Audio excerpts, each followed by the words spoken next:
হ'বলগীয়া অসম সাহিত্য সভাৰ প্ৰস্তুতি চাওঁ আহক আজি। এয়া মূল তোৰণ। আমি সন্মুখফালেদি সোমাই আহিছোঁ নাৰায়ণপুৰৰ পৰা বিহপুৰীয়ালৈ অহা বাটত। এয়া মূল তোৰণখনি। পিছফালৰ পৰাও মূল তোৰণখনিৰ কিছু দৃশ্যাংশ আপোনালোকক দেখুৱাবলৈ চেষ্টা কৰিছোঁ। এয়া চাওক।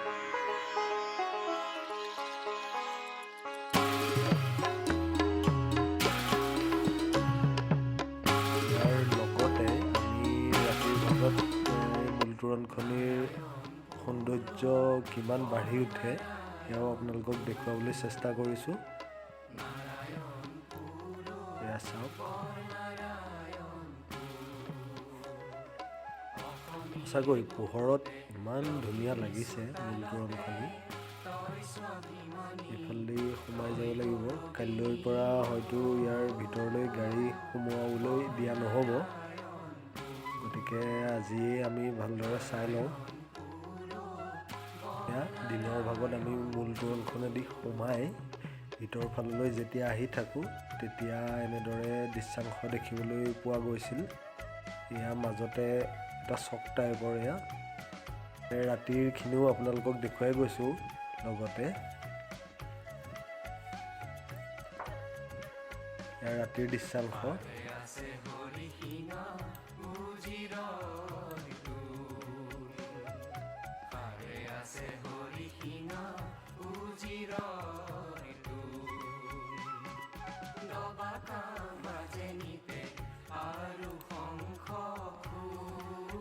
দুয়োখন তোৰণ দি সোমাই আহোঁতে এই মাজতে এনেদৰে এটা চক বনোৱা হৈছে। ইয়াত ধুনীয়াকৈ ফুলবোৰ ৰোৱা হৈছে, দেখিবলৈ বৰ ধুনীয়া লাগিছে।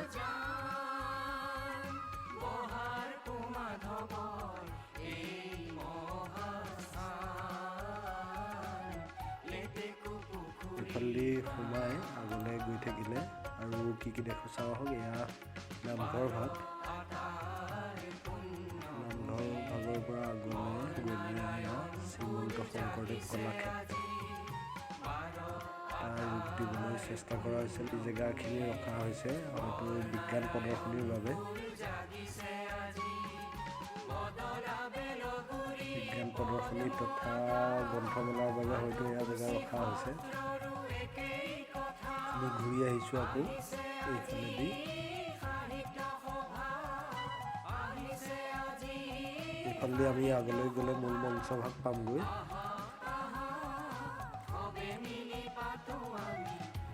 বিজুলী বাতিবোৰ জ্বলি উঠিছে, হয়তো ৰাতিৰ সৌন্দৰ্য এক বেলেগ ধৰণৰ হ'ব।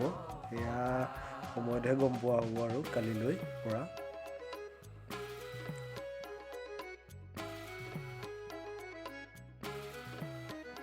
এয়া মূল মঞ্চ ভাগ। ভিডিঅ'টি অলপ ফাষ্ট ফৰৱাৰ্ড কৰি দেখুওৱা হৈছে যাতে দীঘলীয়া নহয়। লগতে এইফালে আহি আমি ভোজনালয় পাইছোঁহি নেকি? হয়, ভোজনালয়।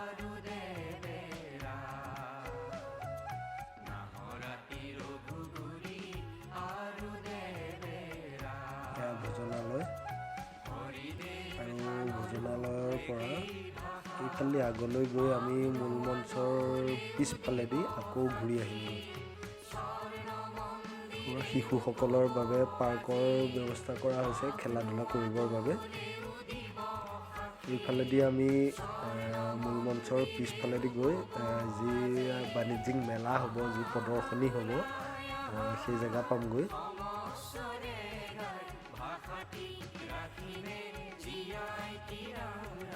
এইফালেদি আহি মূল মঞ্চৰ পিছভাগ আমি দেখিছোঁ। এয়া মূল মঞ্চৰ পিছফালটো। এনেদৰে ঘূৰি আমি এতিয়া এয়া মেলাৰ ফাললৈ আহি আছোঁ, য'ত দোকান বা বিপণীসমূহ পতা হৈছে। এয়া অলপ ফাষ্ট ফৰৱাৰ্ড কৰি বিপণীসমূহ দেখুৱাই দিছোঁ আপোনালোকক।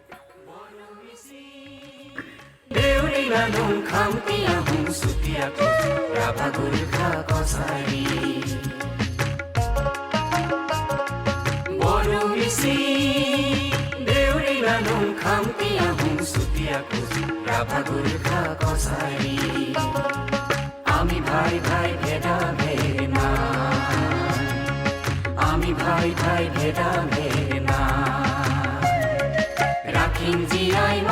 অসমীয়াই ৰাখিম জীয়াই মান অসমীয়া এয়া আনখন তোৰণ যিখন বান্দৰদোৱাৰ পৰা নাৰায়ণপুৰ ৰোডত আহোঁতে ৰাস্তাৰ বাওঁফালে পায়। এইফালেদি এনেদৰে সোমাই আহিব পাৰিব। মুঠ দুখন তোৰণ, এখন নাৰায়ণপুৰৰ পৰা বিহপুৰীয়া ৰাস্তাত পায় আৰু এখন বান্দৰদোৱাৰ পৰা নাৰায়ণপুৰ অহা ৰাস্তাত পোৱা যায়।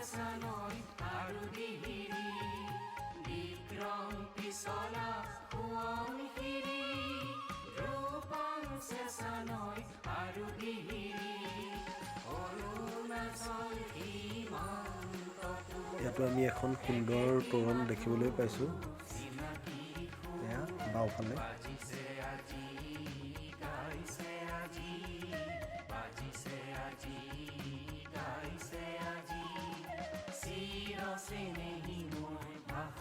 এইফালেদি আহি আমি এনেদৰে আকৌ এই মাজৰ যি চক, সেই চকটো পাইছোঁহি।